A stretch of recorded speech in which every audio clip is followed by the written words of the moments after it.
This is Musings and Counsel from London Baker Law with Debbie London Baker. There's thousands, tens of thousands of people in the Tampa Bay area who have documents more than likely from outside the state.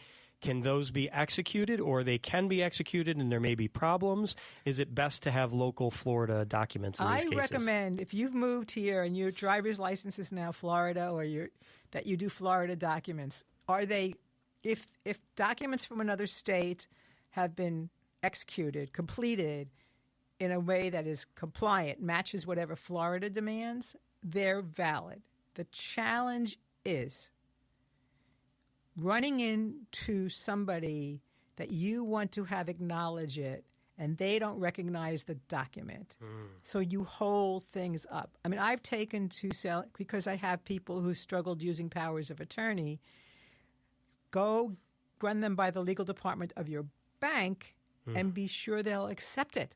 Because if they won't accept it, when you show up to be able to have access to my bank accounts and your name is on that because it's not compliant with current Florida law, so it's a Florida document but not current, right, or it's a Pennsylvania document and they never seen it, you could be held up for days, maybe not weeks. Well, they have 72 hours to let you know, but still, you could be held up when what you really needed was to be able to walk in, show the power of attorney, write the funeral home a check for $10,000 and not have to worry about putting it on your credit card. Right. Yeah. What about all these folks who have moved here from Canada?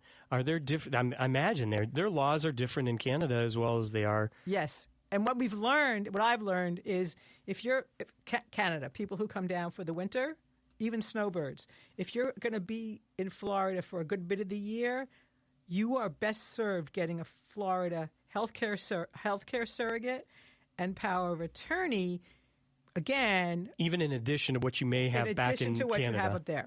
Because if something happens here, you don't want it to be tied up for days and days and days as you're trying to get in touch with a law firm up in Toronto who only speaks French.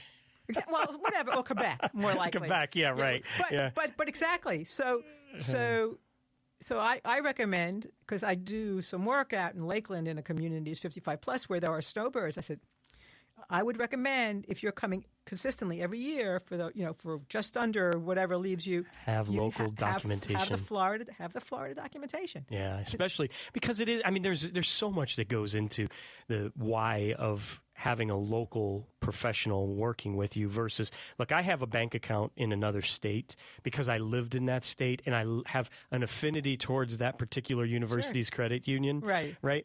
But for most things, you want to have local access to funds, resources, questions, information, so you can actually walk in and talk to the individual. And I know that's one of the benefits of your law firm. We're chatting this morning with Debbie London Baker. She is the founding attorney of London Baker Law. You can find them at londonbakerlaw.com. We're talking about estate planning and probates, wills, trusts, all that kind of good stuff. And as I mentioned earlier, if you don't have a plan in place, now is the time. This has been Musings and Counsel from London Baker Law. Learn more at londonbakerlaw.com. Thanks for listening.